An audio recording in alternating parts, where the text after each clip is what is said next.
새벽 기도회에는 좀 독특한 것이 있었습니다. 당시 담임을 하시던 임영수 목사님은 그때 새벽 기도회 주간에 특별한 강좌를 준비해서 새벽 시간에 신학 강좌를 하셨습니다. 교회론, 기독론, 성령론 이런 강좌를 하셨습니다. 바른 성경적 이해 속에서 믿음의 성장을 이끌기 원하셨다고 생각을 합니다. 그런데 그때 특별 새벽 기도회 동안의 강좌를 홍성사에서 믿음의 글들 시리즈로 출간을 했습니다. 목사님의 말씀을 설교로 듣는 것도 좋았지만 책으로 나와 있는 것을 읽는 것이 참 도움이 됐습니다. 물론 목사님 설교가 좀 어려웠습니다. 신학 강의 같은 그런 어려운 내용이었는데 그래도 그 책을 읽으면서 목사님의 인격과 인품을 느낄 수가 있고 또 목사님이 믿는 하나님에 대해서 나도 같이 알아간다는 그런 즐거움이 책을 읽는데 느껴졌습니다. 또 하나는 그런 강좌뿐 아니라 목사님의 삶과 목회 여정에 대한 간추린 이야기가 거기 같이 실려 있어서 그것도 참 좋았습니다. 소설가인 어떤 작가가 목사님의 삶의 여정을 아주 잘 정리해서 기록해 놓고 있었습니다. 그때 그 작가가 목사님께 했던 질문 하나를 오래도록 잊을 수가 없습니다. 그 질문은 목사님은 왜 예수님을 믿으십니까? 하는 질문이었습니다. 저도 신학대학원 다니고 또 전도사 목사로 지내면서 많은 질문을 청년들이나 성도님들로부터 받아봤습니다. 목사님은 어떻게 신대원에 들어가시게 됐어요? 어떻게 목사가 되기로 작정하셨습니까? 이런 질문은 받아봤지만 목사님은 왜 예수님을 믿으세요? 하는 질문은 받아보지를 못했습니다. 어떻게 신대원 가게 되었고 어떻게 목사가 되기로 결정했는지에 대한 대답은 참 쉽습니다. 왜냐하면 옛날에 내가 경험한 것을 얘기해 주면 되니까요. 어렵지 않습니다. 그런데 왜 예수님을 믿느냐는 질문은 참 대답하기가 쉽지 않겠다. 그런 생각을 해봅니다. 목사에게는 이런 질문을 보통 하지 않습니다. 왜 예수님 믿으세요? 그건 하나마나한 질문이라고 생각을 합니다. 예수님 잘 믿으니까 그러니까 목사가 됐겠지. 다른 사람보다 더 특출나게 예수를 잘 믿으니까 목사 됐을 텐데 왜 예수님 믿느냐는 질문은 쓸모없는 질문처럼 생각이 되기 때문에 그런 질문은 잘 하지 않습니다. 보통 목사들에게 하는 질문은 어떻게 목사가 되셨고 어떻게 이 교회에 오시게 됐고 어떻게 예수님을 만나게 됐는지 그런 옛 이야기를 묻는 것으로 그칩니다. 그런데 목사님은 왜 예수님을 믿으세요? 하는 것은 옛날 이야기를 묻는 것이 아닙니다. 지금 예수님을 왜 믿으시냐는 현재형 질문입니다. 이런 질문이요. 목사를 당황하게 하기도 할 수 있습니다. 왜냐하면 예수님 안 믿고 목회하는 일도 있기 때문에 그렇습니다. 예수님 믿지 않고 옛날에 믿은 예수님으로 과거의 경험과 또 목회 능력과 목회 계획, 자기 자신을 믿으면서 목회하는 일들이 많이 있기 때문에 그렇습니다. 어떻게 목사가 됐는지에 대한 질문은 쉽게 하지만 지금 목사님은 여전히 예수님을 믿고 있느냐는 그 질문은 당황스럽기도 하고 대답을 어렵게 하기도 합니다. 여러분은 어떠세요? 여러분은 왜 예수님 믿으세요? 왜 마음마트가 아니고 부처가 아니고 공자가 아니고 예수님을 믿으시나요? 전에 믿으셨던 그 예수님을 여러분은 지금도 믿고 계십니까? 오늘도 이 순간에도 그 예수님을 믿고 계십니까? 이 질문 앞에 우리가 참 부끄러움을 많이 느끼게 됩니다. 베드로전서 3장 15절에 이런 권면의 말씀이 있습니다. 너희 마음에 그리스도를 주로 삼아 거룩하게 하고 너희 속에 있는 소망에 관한 이유를 묻는 자에게는 대답할 것을 항상 준비하되 온유와 두려움으로 하고 했습니다. 여러분에게 어떤 소망이 있습니까? 그 소망의 이유는 무엇입니까? 여러분이 이태리라고 하는 이 척박한 땅에서 지금 그래도 기쁘게 행복하게 살아갈 수 있다면 그 살아가게 하는 힘과 이유는 무엇입니까? 하고 물을 때 여러분은 뭐라고 대답하실 수 있겠습니까? 예수님이라고 대답하실 수 있겠습니까? 여러분 소망에 관한 이유를 예수님이라고 정말 조금도 거리낌 없이 대답할 수 있겠습니까? 이병수 목사님께 했던 이 질문에 대한 목사님의 대답은 자유해가는 삶을 살기 위해서이지요 라고 대답하셨습니다. 목사님의 소망에 관한 이유는 분명히 예수님이었고 그 예수님을 믿는 삶, 오늘도 그 예수님을 믿으면서 산다는 것은 자유해가는 삶이라고 하는 것으로 우리들에게 고백하셨습니다. 영락교회 담임 목사입니다. 그 목사님의 표현에 따르면 영락교회는 공룡 같은 교회라고 했습니다. 거대한 조직입니다.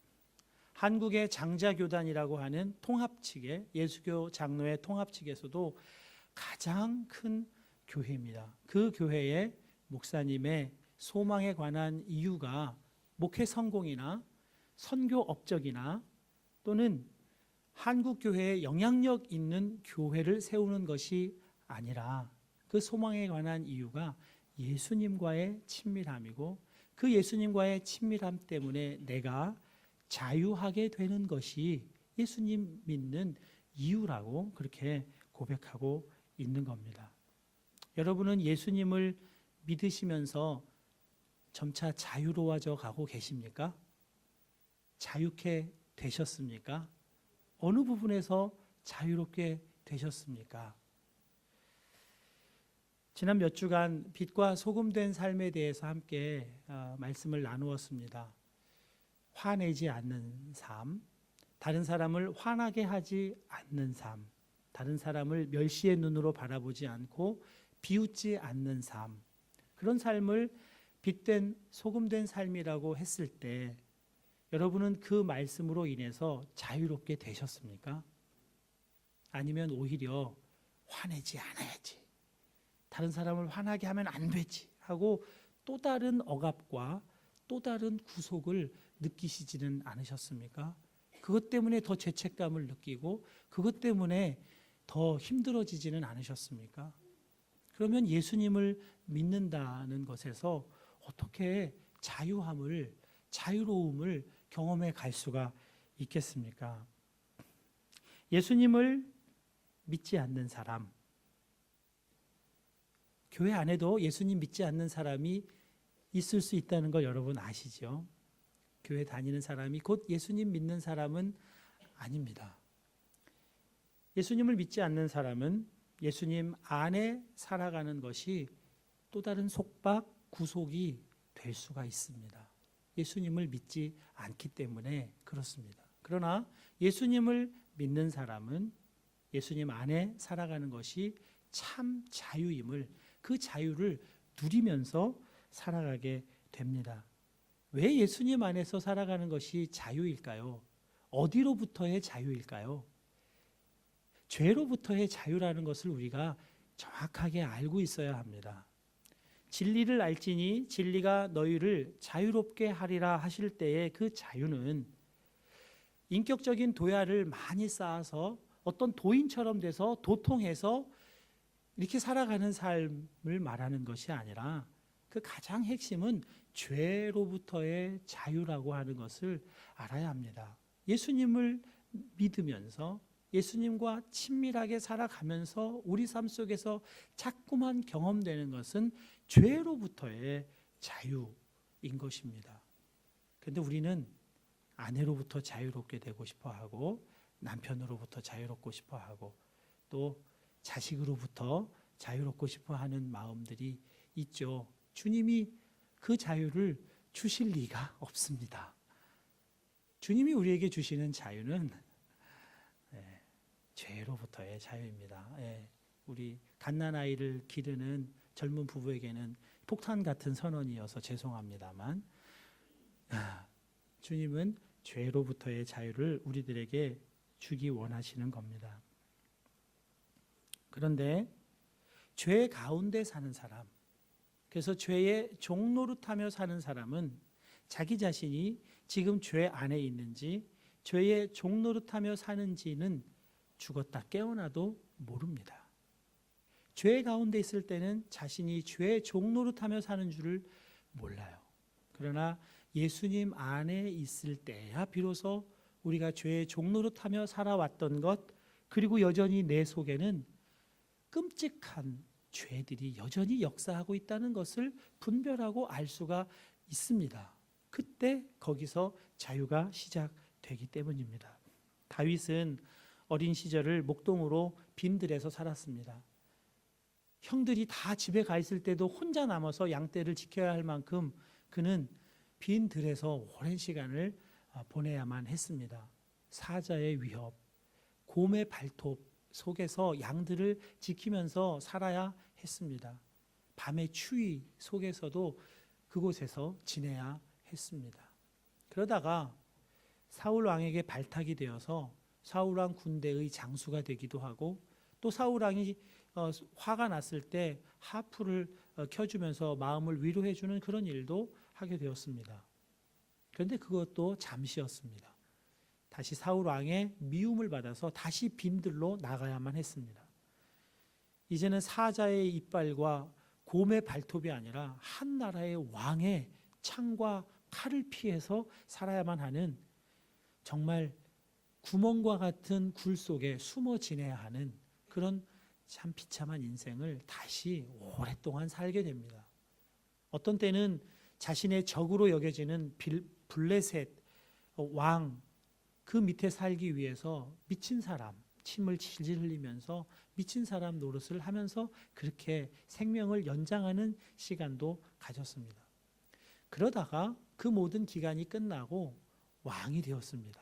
사울 왕을 스스로 폐위시키고 왕이 된 것이 아니라 온 이스라엘의 장로들이 다 다윗에게 와서 우리의 왕이 되어달라고 왕으로 추대되어서 왕이 됐습니다. 그러니까 얼마나 그 권력이 탄탄했겠습니까? 안정감이 있겠죠. 마음의 여유도 생기고 평안함이 생겼습니다. 그런데 고생할 때, 고난당할 때는 몰랐던 마음의 평안과 안정감이 있을 때 유혹이 찾아 들어왔습니다. 아주 치명적인 유혹이었습니다. 모든 왕들이 전쟁을 하기 위해 나갔을 때 다윗 왕만은 전쟁터로 나가지 않고 왕궁에 남았습니다. 왕궁에 남아서 할 일이 없으니까 낮에 잠을 잔 것 같아요. 낮잠을 자고 밤에 일어났는데 그 왕궁에서 내려다보는 어느 집에서 여인이 목욕하고 있는 모습을 보게 되었습니다. 남편을 전쟁터에 내보내고 홀로 있는 여인, 그 틈을 타고 여인을 은밀하게 왕궁으로 불러들이게 됩니다. 그리고 그 여인을 이제 겁탈하게 되는 겁니다. 그래서 겁탈이라고 하는 제가 표현을 썼는데 이것은 관계 때문에 그렇습니다. 왕이 하는 말을 아무도 거역할 수가 없으니까요. 이건 폭력적인 행위가 되는 겁니다. 보통 이스라엘 여인이 이렇게 목욕을 하게 되는 때는 정결 예식을 치르기 위한 때입니다. 레위기 15장 19절에서 24절에 나와 있는 율법의 명령대로 생리를 마친 여인들은 여인의 옷과 침대와 자기 자신의 몸을 깨끗하게 정결케 해야 했습니다. 그래야 그 여인의 옷과 침상과 몸에 터치가 되는 사람이 부정케 되지 않기 때문에 정결 예식을 치르기 위해서 목욕을 했습니다. 그러니까 그 여인은 이제 막 생리 기간이 끝난 여인인 겁니다. 그런 여인은 남자와 잠자리를 같이 해도 임신하지 않습니다. 청년들은 잘 알아두세요. 아시나요? 다윗도 그것을 잘 알고 있었겠죠. 그래서 그 틈을 이용해서 여인을 왕궁으로 불러들여서 간음합니다. 다윗은 임신되지 않을 거라고 분명 믿었을 겁니다. 그런데 놀랍게도 이 여인이 임신하고 말았습니다. 이 사실을 알게 된 다윗은 이것을 은폐할 기가 막힌 생각을 짜냅니다. 여인의 남편을 전쟁터에서 불러들여서 피곤에 지친 몸과 마음을 아내와 함께 특별 휴가로 쉬도록 허락을 해주는 겁니다. 그러면 남편과 잠자리를 함께한 여인에게 아이가 생기는 일은 자연스러운 일이니까 그렇게 은폐될 거라고 생각을 했지만 그 여인의 남편은 매우 충성스러운 신하였습니다.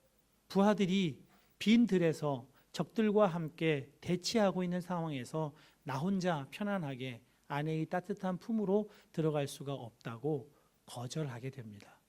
술을 먹여도 말을 듣지 않습니다. 자신의 계획대로 되지 않게 되자 다윗은 그 장수의 손에 끔찍한 음모가 담겨 있는 편지를 들려보내서 다시 전쟁터로 보냅니다. 그의 사령관에게 전해줄 이 편지 내용에는 이 장수를 최전방에 배치해서 적들과 심한 전투가 이루어질 때 모든 군사들을 그 장수만 두고 후퇴시키라는 다윗의 명령입니다. 실제로 그런 일이 일어났고 그 장수는 그 자리에서 죽고 맙니다. 한 사람을 자신의 죄를 은폐하기 위해서 모살하는 다윗입니다. 여러분 이런 다윗을 상상하실 수 있겠습니까? 시편 23편을 노래한 다윗입니다.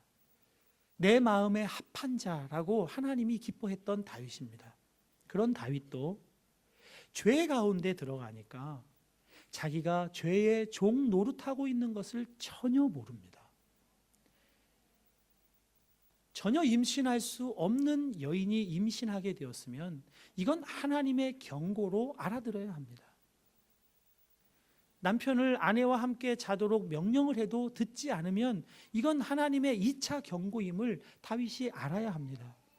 그런데 다윗은 죄 가운데 죄 종노릇하고 있을 때 전혀 자신이 어떤 짓을 하고 있는지를 깨닫지 못합니다. 그에게 하나님께서 나단 선지자를 보내십니다. 그리고 나단 선지자를 통하여 다윗의 모든 죄가 만천하에 다 백일하에 드러나게 합니다. 그때야 비로소 다윗이 자신의 죄악의 참상을 깨닫고 주님 앞에 통회 자복하는 회개의 눈물을 흘리게 됩니다. 그리고 자신의 잘못을, 자신의 죄를 자신의 하나님의 징계로 달게 받게 되는 겁니다. 나단 선지자를 통하여 하나님이 빛으로 그에게 임했을 때, 하나님 안에 들어왔을 때 자신이 어떠한 죄인인가, 어떠한 죄의 종노릇으로 살았는가를 깨닫게 되는 것이 다윗의 모습에서 그대로 드러나게 되는 겁니다.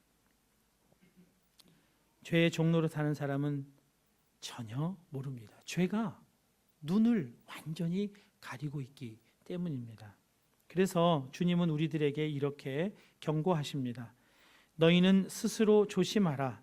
그렇지 않으면 방탕함과 술 취함과 생활의 염려로 마음이 둔하여지고 뜻밖의 그날이 덫과 같이 너희에게 임하리라. 방탕함, 술 취함, 생활의 염려가 우리의 눈을 어둡게 해서 뜻밖의 닥칠 그 일을 전혀 대비하지 못하고 그냥 속수무책 당하게 만든다는 겁니다. 저는 다윗의 이야기를 읽을 때마다 다윗만 몰랐고 다 알았다는 생각을 하게 됩니다. 하나님도 알았고 하나님을 통하여 나단도 알았고 온 백성이 다 알았을 겁니다.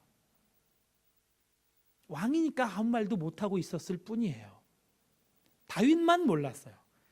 자신이 어떠한 죄인이고 어떠한 죄를 지었고 온 백성이 다 아는데도 다윗만 모르고 있습니다. 죄가 이렇게 치명적입니다. 우리의 눈을 완전히 가리게 되는 겁니다. 예수님을 믿는 사람은 죄로부터 자유해 가는 삶을 사는 사람입니다. 예수님 안에 있는 사람은 우리가 심각한 죄 가운데 살아왔음을 알게 되는 겁니다. 페이스북 금요일자에 김동호 목사님께서 이런 글을 올리셨습니다. 이 본문 가지고 설교 준비를 하는데 이 이야기가 올라오니까 이건 또 하나님이 주시는 또 마음인가 하는 생각이 들어서 여러분과 함께 나누려고 가져왔습니다. 91년도에 중국 자금성을 여행한 적이 있었습니다. 성의 규모가 어마어마했습니다. 저희 뒤에 한국에서 여행 오신 분들이 계셨었는데 그중 어떤 분이 자기들끼리 이야기하시면서 중국의 황제는 부인이 3,000명이었다는 이야기를 하였습니다. 그러자 다른 분이 행복했겠다라며 웃었습니다. 자금성을 하루 종일 돌아보며 생각했습니다. 과연 부인이 3,000명이었던 중국 황제는 행복했을까? 사랑은 하나입니다. 사랑은 하나일 때 가장 완전합니다. 부인이 둘이 된다고 사랑이 둘이 되지는 않습니다. 오히려 2분의 1로 줄어듭니다. 셋이 되면 3분의 1, 3,000명이 되면 3,000분의 1이 됩니다. 중국 황제의 외로움이 느껴졌습니다. 저는 집회 때문에 지방에 내려와 있습니다. 제가 묵고 있는 호텔 주변이 온통 모텔촌입니다. 정말 가관입니다. 우리나라가 성적으로 얼마나 타락한 나라인가를 한눈에 볼 수 있습니다. 이런 모텔들을 우리는 보통 러브 호텔이라고 부릅니다. 러브 호텔엔 사랑이 없습니다. 러브 호텔이 늘어갈수록 사람들은 외로워질 겁니다. 병들어 갈 겁니다. 건강을 잃어가게 될 겁니다. 오늘 우리가 사는 이 시대는 건강한 성욕과 음욕을 구분하지 못하며 살아갑니다. 분별하지 않습니다. 오늘 우리가 사는 이 시대는 간음과 사랑도 적당히 얼버무리고 살아갑니다. 내가 하면 로맨스, 네가 하면 불륜, 이런 식으로 적당하게 넘어가려고 합니다. 왜 그럴까요? 그건 우리가 죄의 종노릇하며 살아가고 있기 때문입니다. 한국 사회가, 세상이 죄의 종노릇하며 살아가기 때문에 건강한 분별이 없는 겁니다. 그런 사람들도 진리를 추구해 나갑니다. 진리가 필요한 줄 압니다. 진리가 있어야 된다고 생각합니다. 그래서 그 진리를 얻기 위해서 불공도 드리고 참선도 하고 또 마음 공부도 한다고 합니다. 경물 치지, 마음 공부, 수신제가 치국 평천하 이런 것으로 진리를 취해 나가서 문제를 해결할 수 있다고 생각을 합니다. 그러나 기독교는 그 진리가 예수님 안에 완전히 다 드러나 있다고 선포하고 있습니다. 선언하고 있습니다. 예수 안에 모든 진리가 드러나 있습니다. 예수라고 하는 한 인격체 안에 있습니다. 어떤 정언 명령이나 문장이나 문구에 진리가 있는 것이 아닙니다. 예수라고 하는 한 인격체 속에 진리가 있습니다. 그리고 그 예수가 우리 가운데 임할 때 우리도 진리의 사람이 되는 것입니다. 히브리서 1장 1절에서 3절에 우리 예수님 안에 모든 진리가 드러나 있음을 이렇게 설명해 주고 있습니다. 새 번역입니다. 하나님께서 옛날에는 예언자들을 통하여 여러 번에 걸쳐 여러 방법으로 우리 조상들에게 말씀하셨으나 진리를 말씀하신 거죠. 이 마지막 날에는 아들을 통하여 우리에게 말씀하셨습니다. 아들에게 모든 진리가 다 드러났다는 말씀입니다. 하나님께서는 이 아들을 만물의 상속자로 세우셨습니다. 그를 통하여 온 세상을 지으신 겁니다. 세상을 지으신 분이 예수님이시라는 겁니다. 그는 하나님의 영광의 광채시요 하나님의 본체대로의 모습이십니다. 그는 자기의 능력 있는 말씀으로 말씀을 보존하시는 분이십니다. 이게 다 하나님께 해당하는 말들인데 아들 예수님에게 이 말씀을 적용하고 있는 겁니다. 그는 죄를 깨끗하게 하시고서 높은 곳에 계신 존엄하신 분의 오른쪽에 앉으셨습니다. 어떤 객관적인 개념, 문장이 진리가 아니라 예수님이 진리이심을 이 말씀이 명백히 드러내고 있습니다. 진리이신 그 아들 예수님이 이 땅, 세상, 역사 속으로 들어오셨습니다. 그리고 이 죄 문제를 해결하기 위해 십자가에서 죽으셨고 부활하셔서 하나님 보좌 우편으로 가셨다는 겁니다. 그런데 그분이 성령 안에서 다시 우리에게로 임해 오시기를 원하십니다. 우리의 문을, 우리의 마음의 문을 두드리신다는 겁니다. 그분이 우리 속에 들어오면 우리도 역시 진리의 사람, 빛의 사람으로 살아가게 된다는 말씀인 겁니다. 간음과 음욕의 죄로부터 자유해가는 삶도 진리신 주님이, 빛이신 주님이 우리 속에 거하실 때 가능한 겁니다. 다른 종교에서는 노력해야 돼요. 이 진리에 도달하기 위해서 노력하고 힘을 씁니다. 그러나 우리는 믿음으로 우리 주님이 우리 속에 임하심을 경험하고 누릴 수 있습니다. 요한복음 1장 12절입니다. 영접하는 자, 곧 그 이름을 믿는 자들에게는 하나님의 자녀가 되는 권세를 주셨으니, 예수님을 믿는 겁니다. 내가 그리스도와 함께 십자가에 못 박혔나니 그런즉 이제는 내가 사는 것이 아니요 오직 내 안에 그리스도께서 사시는 겁니다. 주님이 내 안에 오시면, 빛이신 주님이 내 속에서 사시는 겁니다. 그러면 진리의 사람, 빛의 사람으로도 우리가 살아가게 되는 겁니다. 죄로부터의 자유도 누리며 살아가는 겁니다. 어제 아침 기도회 마치고 교육관 근처에 장이 선다고 해서 그 장에 구경을 하러 갔습니다. 교육관 근처에서 시작된 이 장의 거의 한 블록 이상 아주 큰 장이 거기에 열리더라고요. 생선도 팔고 과일도 팔고 야채, 옷, 온갖 것들을 다 거기에 장이 서는 겁니다. 상설장이 아니에요. 토요일만 장이 서는데 아내와 함께 거기를 같이 필요한 것도 좀 사고 구경도 좀 할 겸 갔습니다. 가서 물건을 사다가 언뜻 한 가지 아내의 도움이 좀 필요한 일이 생각이 나서 아내에게 부탁을 했습니다. 그 부탁 내용은 자세히 말씀 안 드리겠습니다. 궁금하신 분은 예배 후에 이제 아내에게 가서 물어보시면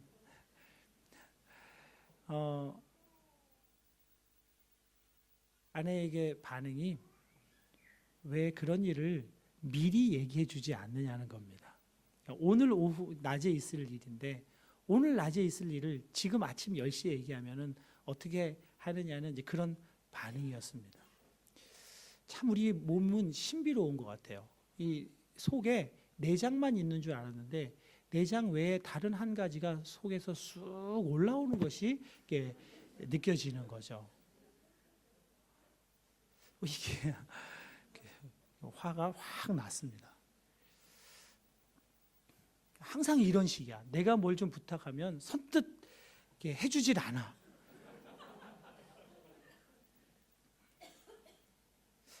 그렇게 화가 나서 어쩔 줄 몰라 하고 있는데 아침 기도회 때 제가 설교한 설교 내용이 생각이 났습니다. 아침 기도회 때 예수님께 속한 사람이라고 하는 것에 분명하고, 그래서 예수님 바라보면 승리할 수 있다는 설교를 했는데 나는 지금 실패하고 있는 것을 이제 알게 된 겁니다. 그래서 그때 예수님 다시 바라봐야지. 예수님, 제가 죽었습니다. 예수님이 저의 생명이십니다. 예수님 하고 바라보는데 참 놀라운 것 같아요. 매번 경험합니다. 마음이 불편해서 이 마음이 사라질 것 같지 않은데 그래도 하라고 했으니까 해본 것뿐인데 마음의 변화가 일어나요. 그러면서 주님이 저에게 하시는 말씀이 들립니다.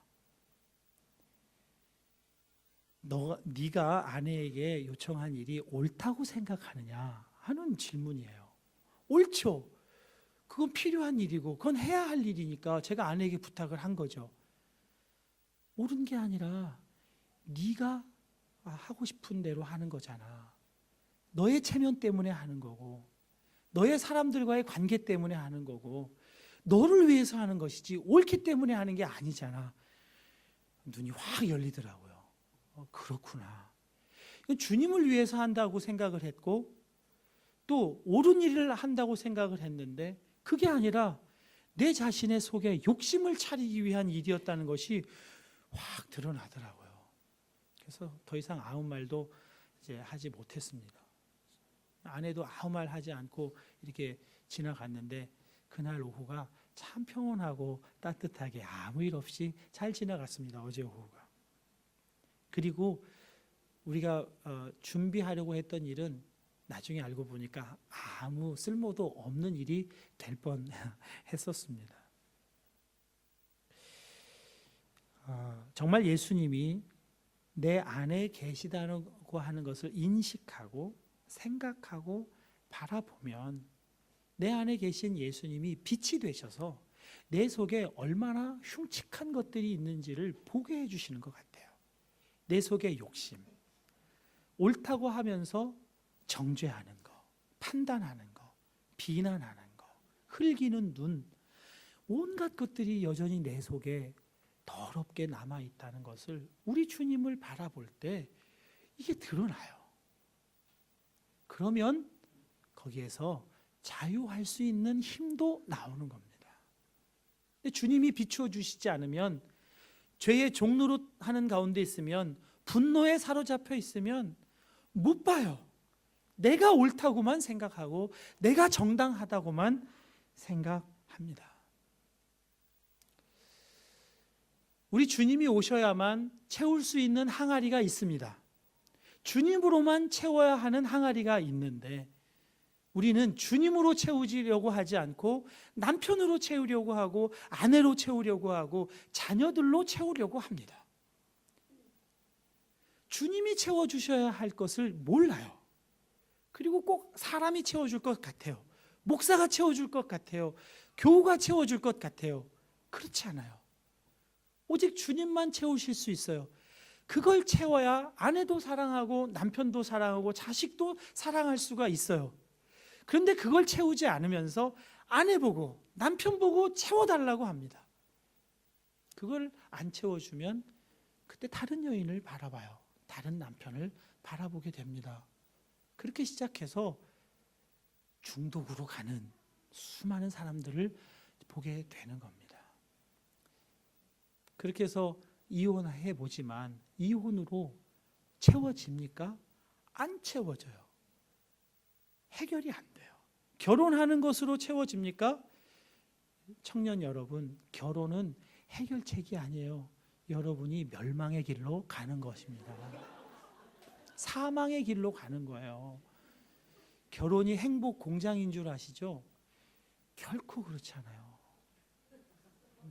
정말 나는 죽고 예수로 살기 위해서 결혼하세요. 그러면 정말 죽는 일이 일어나죠. 수도원 들어가는 심정으로 결혼을 하셔야 돼요. 수도원 들어가는 심정으로. 무슨 남편이 나를 행복하게 해주고 무슨 아내가 나를 행복하게 해줘요. 그런 일은 없어요.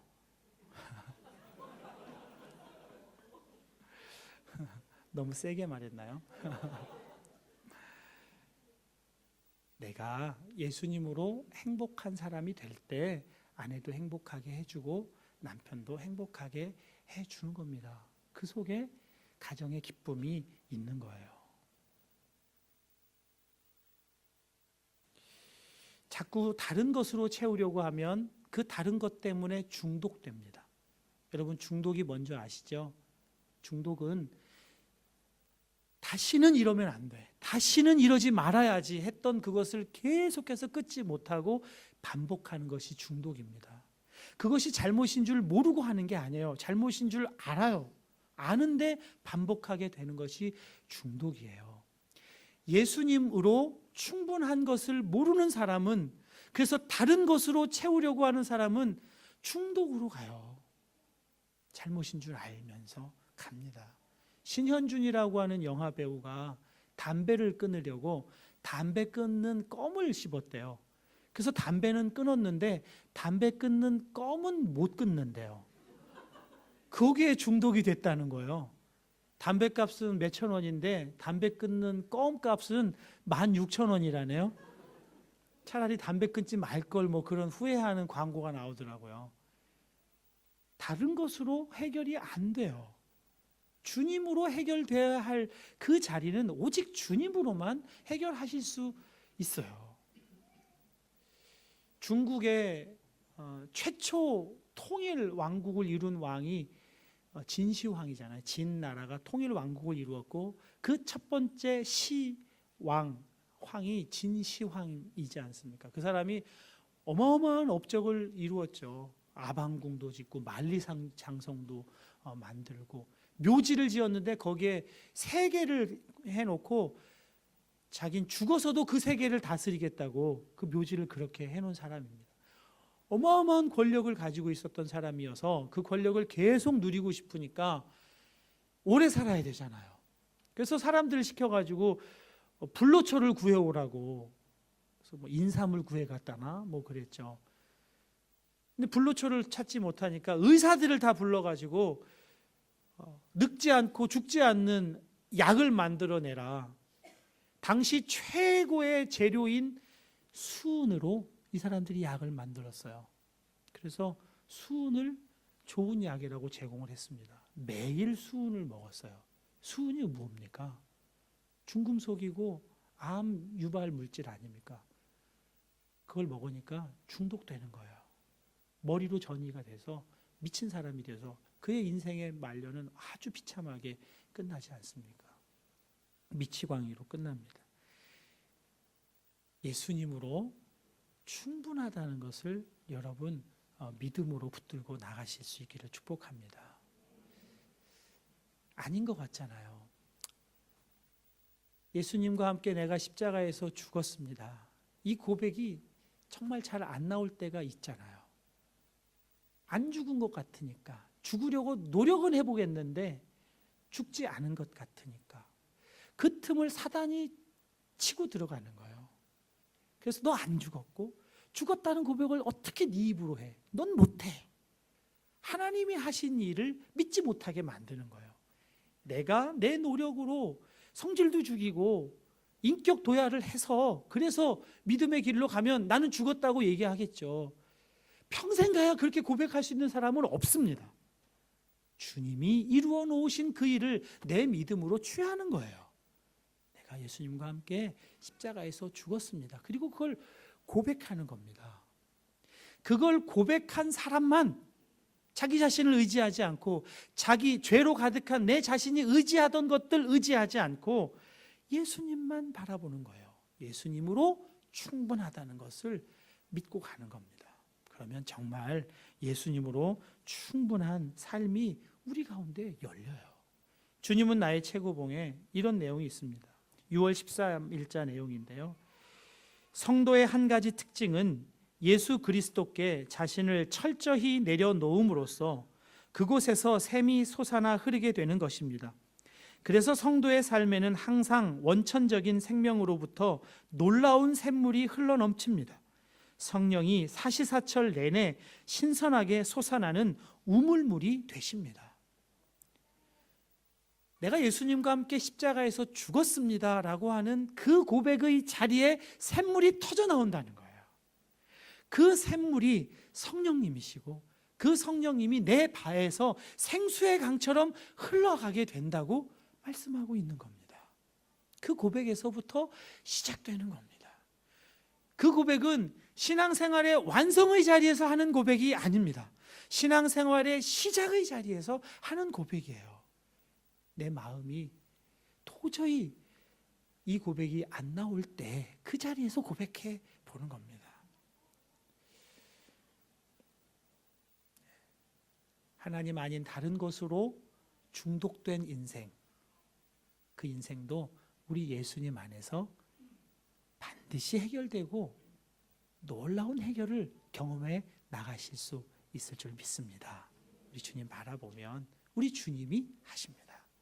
짧게 금방 되지는 않습니다. 그러나 우리 속에 수많은 자리에서 주님 내가 죽었습니다.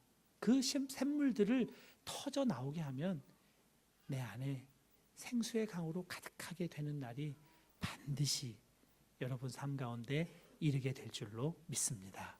우리 함께 찬양하겠습니다. 그 사랑, 우리 주님의 사랑만 바라보는 겁니다.